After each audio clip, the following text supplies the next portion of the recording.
Hi, welcome to Noob's how-to videos. Today we're looking at restringing a javelin. So the first thing I want to say is thank you very much to Plymouth Athletics Club for lending us their old javelin. Much appreciated. Now we'll get going. So what do you need for the job? Firstly, you obviously need an old javelin. You can see that this one's got a fairly knackered grip cord on it. I've seen worse, but it could certainly do with replacing. You also need a soft surface, so here we've got a bit of rubber track top, but you could use any soft surface. A basic hammer.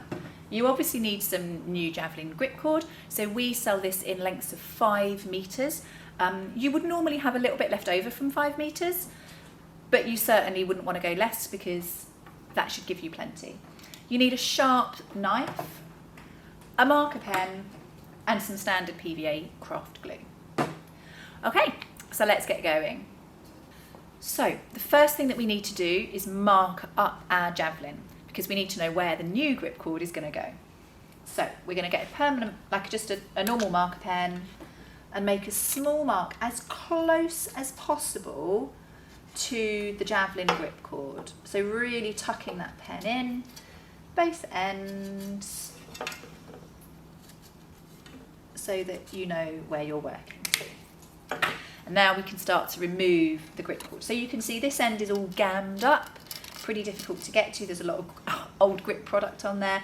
This end's got the frayed parts. So we're just simply going to get our knife, working away from you obviously, and cut that first part, being extremely careful. And once you've got that first part, it should just pull off. Now, when you get to the middle of the grip cord, you may see a lead weight which is stuck into the centre of the javelin. You can see that this one has been taped in. You want to keep that there, the lead weight is starting to show, do you see? You need to keep that lead weight in position. So I'm actually managing to pull off some of the tape off the lead weight, and I need to try and avoid that as much as I can.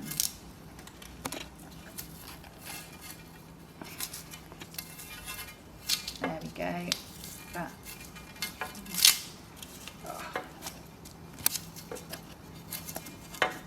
So being really careful, that tape's coming off now, you can see, it's because it's really old and brittle.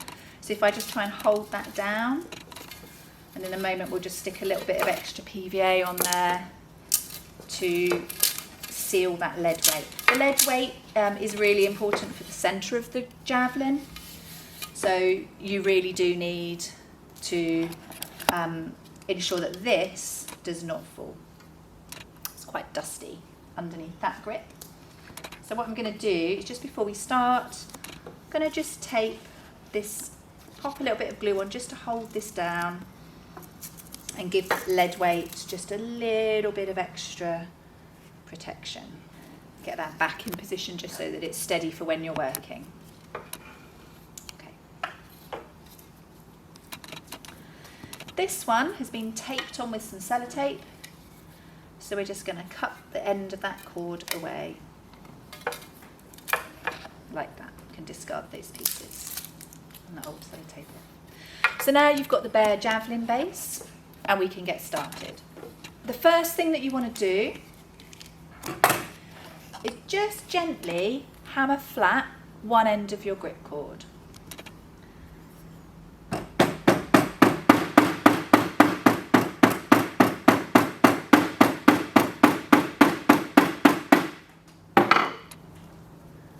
This just means that there's less of a lump when you're putting on your new grip.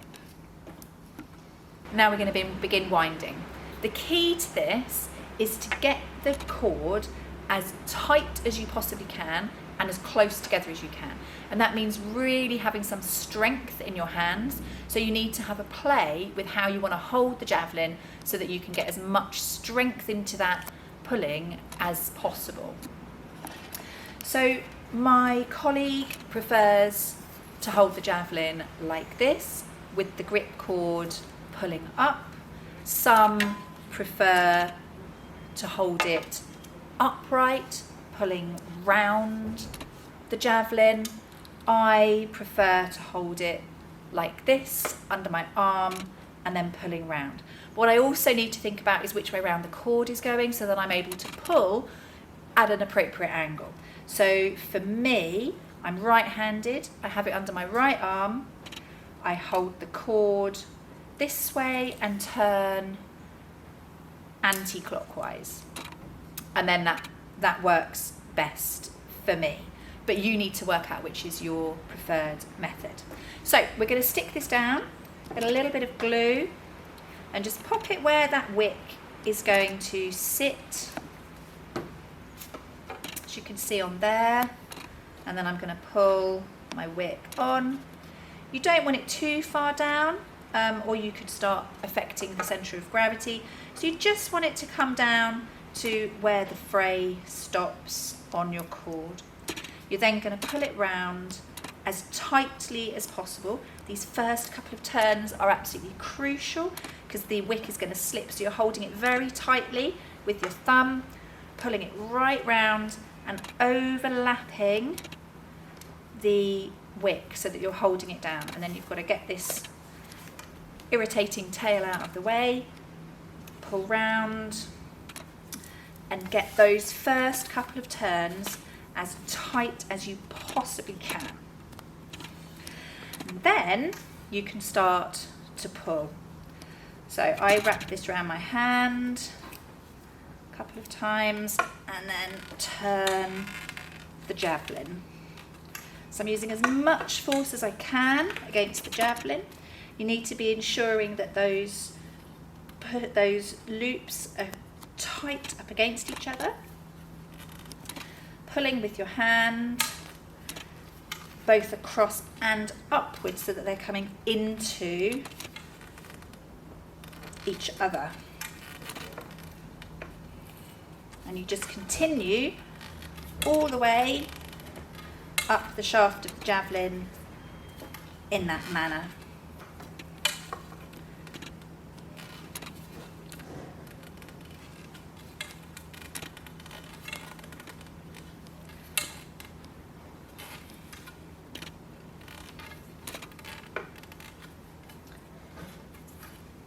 You can see I'm now getting closer to my second black line where I'm going to be finishing. So this is where it starts to get a little bit more interesting again. So we work all the way up to the black line. I've wrapped this round all the way to the black line that I made earlier, the mark, and I know that I need to stop here. So I am going to put a small mark at this point so that I know where I'm coming back to in a moment. Now, this tail is too long, so I'm going to just cut that off slightly without letting the cord that I've done unravel. Still leaving a reasonable tail. So I've still got some tail to work with. Now, the trick here is that I want to unravel the last 4 or 5 wraps without letting the rest of the handle loosen at all. So I'm going to hold this really tight around here and then undo these last few rounds, but without allowing them to come off. So they need to stay wrapped around, which is why you've got a bit of a tail, but it's loose enough that I can then feed the tail in underneath those loops like that. Then going to pull them down and find my mark that I made, which is around here, and then pull these again as tight as you can possibly manage, keeping your tail up. Pull these as tight as possible, one at a time, wrapping them round, keeping them pushed down until we get back to that top one. Then I can pull my tail through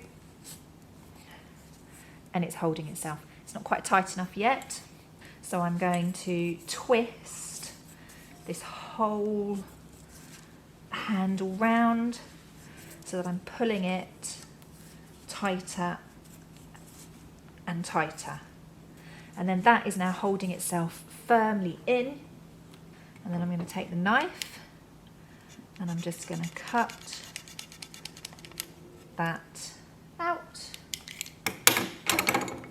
And then you need to flatten that down a little bit. So on your soft surface, very gently so as not to damage the javelin. You just want to flatten that tail down with a gentle tap. So back to the top, it should be okay because you hammered it before you started, so that one's relatively flat. This one is now reasonably smooth as well. Now this is perfect then, suitable for a training javelin. That grip shouldn't go anywhere, and that will give you good many seasons to come. If you are doing this for a competition javelin, this is where it gets much more sensitive to measurements.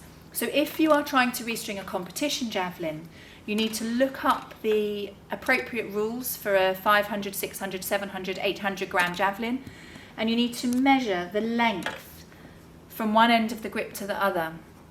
And you need to measure very carefully the length, the diameter from one side of the grip to the other.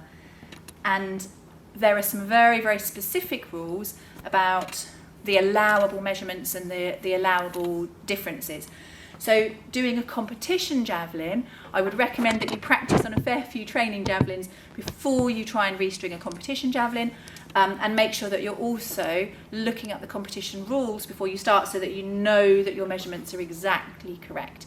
And you just need to be much more specific. So now we have a perfectly good grip on the javelin.